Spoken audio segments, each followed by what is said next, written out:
वतन अजीज़ के दिफा में जान कुर्बान करने वाले बहादुर नौजवानों के वाले से हम बात करेंगे कि डेरा इस्माइल खान में सिक्योरिटी फोर्सेस और दहशतगर्दों का 3 मकाम पर आमने सामने हुआ। धरती के मुहाफिजों ने 27 दहशतगर्दों को ठिकाने लगाया और इनको वासिले जहन्नुम करते हुए 25 सिपाहियों ने जामे शहादत नोश किया।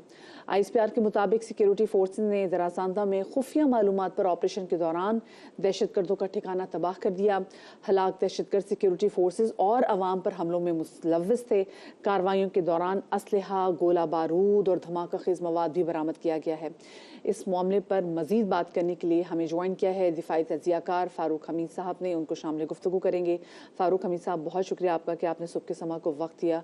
सबसे पहले तो फारूक हमीद साहब ये कहिएगा, हम हमेशा से ऑब्जर्व करते आए हैं जैसे ही पाकिस्तान में हालात बेहतर होने शुरू होते हैं मुआशी तौर पे, हम देखते हैं कि हमारा दुश्मन उसी टाइम पाकिस्तान को अटैक करता है। और ये हमने कल देखा भी जिस तरीके से दहशतगर्दों ने कार्रवाई की है। बिस्मिल्लाह रहमान, बहुत शुक्रिया। आपने बड़ा इम्पोर्टेंट फैक्टर आपने शुरू में हाईलाइट कर दिया कि इसमें तो कोई शक नहीं है कि जब भी पाकिस्तान की इकॉनमी टेक ऑफ करने लगती है, हालात में बेहतरी आती है। आप देखें इस वक्त ये जो टाइमिंग है, जो फ्रेश वेव आई है, उसमें आप देखें कि पाकिस्तान इस वक्त इलेक्शन मोड में है। KP में कितनी गहमा गहमी इलेक्शन की, और बाकी पोलिटिकल पार्टी वो भी मुल्क के बाकी हिस्सों में अब वो निकल रहे हैं। इलेक्शन कैंपेन शुरू हो रहा है, तकरीबन 8 हफ्ते रह गए इलेक्शन में। और दूसरी बात यह है, टाइमिंग आप देखें कि आर्मी चीफ इस वक्त अमेरिका गए हैं और एक बड़ा उनका क्रिटिकल बड़ा अहम दौरा है। तो ये उनकी अपना पाकिस्तान से जब वो बाहर गए हैं, तो पीछे ये दहशतगर्दों का हमला और ये जो कल खूनरेज़ झड़पें और लड़ाई हुई है, तो ये मैसेज देना था कि जनाब देखें पाकिस्तान में हालात जो है ठीक नहीं, इंटरनल सिक्योरिटी, ताकि किसी तरीके से असरअंदाज हो उनका टूर अमेरिका का।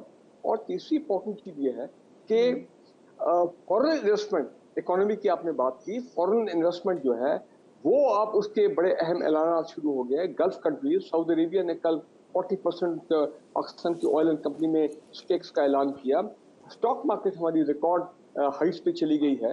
तो ये मैं समझता हूँ कि ये जो फ्रेश वेव आई है, इसका मकसद यही था कि पाकिस्तान को डिस्टेबलाइज करना, अवाम को डिमोरलाइज करना, इलेक्शन कैंपेन को सबोटाज करना, ताकि हालात बेहतरी की तरफ ना जाए पाकिस्तान में। आपने बात की टाइमिंग्स की, और अगर हम टाइमिंग से हवाले से देखें तो ये इस वक्त मुल्क में वो टाइमिंग्स चल रही है जिसमें हम देखा कि गैर मुल्कियों का इनखलाब भी मुल्क से किया जा रहा है। और जब से हो रहा है हमने देखा कि उसी टाइम से ये जो विंग्स है जो हमारे मुल्क में जो दहशतगर्द मौजूद हैं, जो वो ज़्यादा जो है वो एक्टिव हो गए हैं। इस हवाले से क्या कहेंगे अगर हम इस तनाजुर में देखें टाइमिंग्स को? देखिए, गवर्नमेंट तो आपने बिल्कुल दुरुस्त फरमाया। गवर्नमेंट ने तो पहले भी बताया हुआ कि 24 में से 12-14 जो दहशतगर्दी के हमले हुए पिछले अरसे में, उसमें तो ये जो इलीगल अफगान थे, अफगान शहरी, ये मुलव्वस थे। मतलब कहने का ये है कि दहशतगर्द जो ग्रुप है अफगानिस्तान में, उन्होंने अपने यहाँ पे जो उनके कारिंदे थे, उनके जो एहलकार बने थे, वो इनमें काफ़ी लोग ये इलीगल अफगान थे। अब जब इनको झटका लगा है और को लाखों की तादाद में ये पाकिस्तान से बाहर जा रहे हैं, तो आप देखें कि 2 चीज़ों में हमें एक वाज़ेह फ़र्क नज़र आ रहा है। एक तो ये कि कराची, इस्लामाबाद का क्राइम रेट में बेहतरी आई है, और जो अभी भी ये क्राइम में मुलव्वस हैं लोग, जो कि कुछ अंडरग्राउंड चले गए इलीगल अफगान, ज़ाहिर बात है टू एस्केप अरेस्ट, कि हम पाकिस्तान में रहें और लॉ एनफोर्समेंट एजेंसीज हम तक ना पहुँच सकें। तो ये लोग जब उधर गए हैं, और जिस तरह के थोड़ा सा एक एनवायरनमेंट भी क्रिएट किया गया अफगान गवर्नमेंट की तरफ से, जिस तरह की पत्नी हमने बड़ा कोई गलत काम कर दिया, भाई इलीगल लोग तो इलीगल होते हैं। ईरान ने कितने बड़ी तादाद में इलीगल अफगान को एक्सपेल किया है, कोई इतनी टर्की ने किया है, तो कोई पाकिस्तान ने किया, तो कोई गलत बात तो नहीं की है। और ये हमारे इंटरनल सिक्योरिटी, हमारे ये दहशतगर्दी के हवाले से, और स्पेसिफिकली ऐसे इलीगल बाशिंदे जो कि मुसलसल आपके मुल्क के जो अमन व मानस और जो सुकून है उसको बर्बाद करने की कोशिश करें, तो इसमें तो ये जो क्लेंजिंग है इसमें तो ऐसी कोई बात नहीं है। जी, तो देखे ना, मैं कहने का मतलब ये कि ये बहुत बोल्ड फैसला था गवर्नमेंट ऑफ केयरटेकर गवर्नमेंट का और मिलिट्री का, कि इन लोगों को निकाला जाए। और ये जो क्लीन अप हो रहा है, फिर इसमें भी जारी बात है, ये भी एक वजह बन जाती है कि ये लोग जो वहाँ गए हैं, इनके इंटरेस्ट जो है वो डैमेज हुए हैं, तो वो फिर अपना उनका रिएक्शन इस तरीके, इस फॉर्म में आता है। लेकिन नहीं, हमें देखे जिस तरह की कल शहादतें हुई हैं, और ये पहली मर्तबा नहीं है, ये तो कितने अरसे से पहली वॉर ऑन टेरर थी, उसमें 7,000 फौजी अफसर जवान शहीद हुए थे, 70,000 पाकिस्तानी शहीद हुए थे, वो जो पहली वॉर ऑन टेरर थी। और अब अगर ये दोबारा होती है तो मेरा ख्याल पाकिस्तान की सिक्योरिटी फोर्सेस, पाकिस्तान की अवाम, they are all ready to take them on. इसमें मुझे तो कोई शक नहीं कि कोई प्रॉब्लम, हाँ वो प्रॉब्लम क्रिएट करेंगे, आपको थोड़ा आपको डिस्टेबलाइज करने की कोशिश करेंगे, लेकिन अगर अवाम और सिक्योरिटी फोर्सेस इकट्ठे मिलके उनका मुकाबला करें तो कोई इशू नहीं है। और मेरा ख्याल है कि ये हमारा जो अज़म है, इंशाल्लाह 8 फरवरी को इलेक्शन भी होंगे, हमारी इकोनॉमी भी आगे बढ़ेगी, फॉरेन इन्वेस्टमेंट भी पाकिस्तान में, सिक्योरिटी भी बेहतरी होगी, तो आप देखेंगे कि ये फिर इनके अपने राय में कामयाब नहीं हो सकते। इंशाल्लाह हालात बेहतर होंगे। लेकिन मैं देख रही हूँ, और हम जो ऑब्जर्व हमेशा से करें कि जो हमारे पड़ोसी ममालिक की सरहदें हैं वो पाकिस्तान के लिए, पाकिस्तान के ख़िलाफ़ बहुत इस्तेमाल हो रही हैं। स्पेसिफिकली वो पड़ोसी मुल्क के जहाँ के लोगों को पाकिस्तान ने अमान बहुत अरसे तक दी हुई है, और हम जिन रेफ्यूजीज़ के हवाले से बात भी कर रहे हैं, वो सरजमीन पाकिस्तान के ख़िलाफ़ बहुत दफ़ा इस्तेमाल हुई। तो आपको नहीं लगता कि अब बहुत ज़रूरत है कि हम बड़ी मरबूत हिकमत अमली के साथ बड़ी सख्त पॉलिसी जो है वो वहाँ के लिए अपनाएं? देखें जी, इस वक्त 3 लफ्ज़ जो है वो आने चाहिए पाकिस्तान गवर्नमेंट की तरफ से, पक्का ऐलान होना चाहिए, enough is enough to the Afghan government. देखें, ये हम जो रिस्ट्रेंट शो करते हैं, हम जो अपनी शराफत दिखाते हैं कि ये अफगानिस्तान हमारा नेबर है, मुसलमान मुल्क है, और उनकी सिक्योरिटी के लिए हम हमेशा कोशिश करते हैं, उनकी स्टेबिलिटी के लिए वहाँ पे, और हमारी सरजमीन पर भी इस्तेमाल नहीं होनी चाहिए, उनके लिए तो सवाल ही नहीं पैदा होता कि उनके खिलाफ।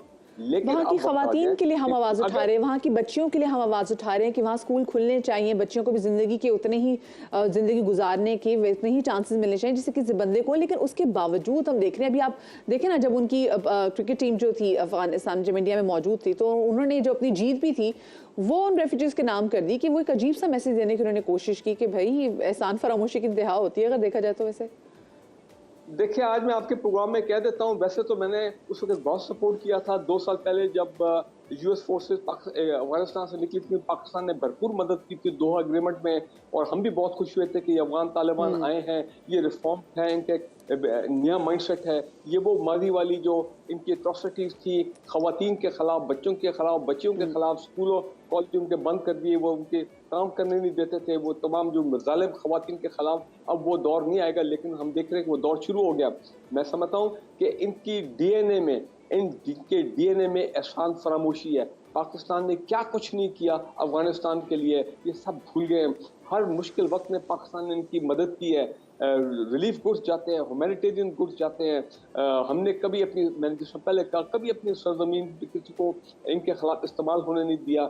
हमेशा इनकी स्टेबिलिटी और उनकी तरक्की के लिए हमने, और इनके जो फ्रोजन फंड्स थे अफगान तालिबान गवर्नमेंट जब आए हैं, हमने इंटरनेशनल लेवल पे कितना उनके लिए अपना कैंपेन किया इंटरनेशनल लेवल पे कि जनाब इनके जो बिलियन ऑफ डॉलर्स हैं अफगान गवर्नमेंट के, उनको डीप फ्रीज किया जाए ताकि ये अपने मामूल की ज़िंदगी गुजार सके, ये आगे चले। लेकिन मैं समझता हूँ नहीं, इन्होंने और देखिए अफगान ट्रांजिट ट्रेड कितनी दहाइयों से वो हम कर रहे हैं, चले वो हमारी इंटरनेशनल ऑब्लिगेशन है, लेकिन क्वेटा, ये गवादर और कराची से रेगुलर इनकी इंपोर्ट्स जारी है, बल्कि उसमें हमारा नुकसान हो रहा है। पीछे हमने उनको कहा कि जनाब हमें जो उसके जो टैरिफ मिलने चाहिए, जो हमें फाइनेंशियल लॉसेस हो रहे हैं, तो वो उनको मेकअप किया जाए। और उसके बावजूद वो उनके ज़हन में वो हमेशा, अब अफगान तालिबान सोचे इंडिया की तरफ देख रहे हैं, वो उनके साथ अपने ताल्लुकात बढ़ाना चाहते हैं। तो ये इनको सोचना पड़ेगा कि अगर इस तरह करते रहेंगे और अगर पाकिस्तान ने फिर कोई सख्त कदम उठाए, अगर आज हमने अफगान ट्रांजिट ट्रेड बंद कर दी, देखें सलाला में नवंबर 27 नवंबर 2011 जब हमारे 27 फौजियों को शहीद किया गया था सलाला चेक पोस्ट पे, वो अमेरिकन एयरक्राफ्ट का उससे एरर हो गया, गलती होगी, जो भी आप कहें, लेकिन हमने क्या किया, हमने अमेरिका की ground line of communication NATO forces की 6 महीने बंद की।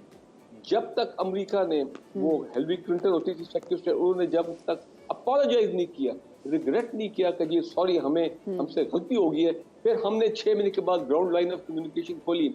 मैं समझता हूँ अफगान ट्रांजिट ट्रेड को फौरन बंद किया जाए, दैट इज द वे। दूसरा चीज, डिप्लोमेटिक प्रोटेस्ट जो कल हुआ है, हेलो हाई और ये ट्रांजिट रेट के वाले से हमने देखा ना कि पहले भी जब डॉलर्स के वाले से बात भी हुई थी कि डॉलर दिन ब दिन बढ़ता चला जा रहा है और रुपए की कदर मुसलसल कम होती जा रही है, उस वक्त भी पहले भी तजावीज़ दी गई थी कि यहाँ से ये जो स्मगलिंग है उसको किसी तरीके से रोका जाए, क्योंकि बॉर्डर पे मुसलसल स्मगलिंग हो रही थी डॉलर की। जी देखें, ये तो फिर पिछले तो देखिए वहां पे भी एक तरीके से मुआशी तौर पर पाकिस्तान को वीक करने की कोशिश की जा रही थी। देखिए, पाकिस्तान से डॉलर उधर स्मगल हो रहा था। पाकिस्तान से जो डेली आइटम कमोडिटीज हैं, आटा, चावल, दाल, शुगर, ये चीजें यहाँ से जा रही थी। नुकसान हमारे लोगों का यहाँ पे पाकिस्तान में हो रहा था। यहाँ पे इकोनॉमी लोगों की खराब हो रही थी, यहाँ पे कीमतें बढ़ रही थी। और जो इम्पोर्टेंट बात मैं कहना चाह रहा हूँ कि हमें उनको ये डिप्लोमेटिक प्रोटेस्ट टाइप से काम नहीं चलेगा। हमें एक फौजी हिकमत अमली का भी सीरियसली सोचना चाहिए कि जहाँ जहाँ इनके कैंप्स हैं टीटीपी के अफगानिस्तान में, कोई ऐसी बात नहीं है। हमें इंटरनेशनल देखें क्या कुछ नहीं हो गया इंटरनेशनल लेवल पे। हमें अपने इंटरेस्ट देखने, अपने सिक्योरिटी इंटरेस्ट देखने, अपने इकोनॉमिक इंटरेस्ट देने। We should go and attack those bases जहाँ से ये टीटीपी और ये लोग टीटीपी, अब क्या लोग पाकिस्तान के अवाम को तो कोई शक नहीं है, TTP is an extension of the Afghan Taliban.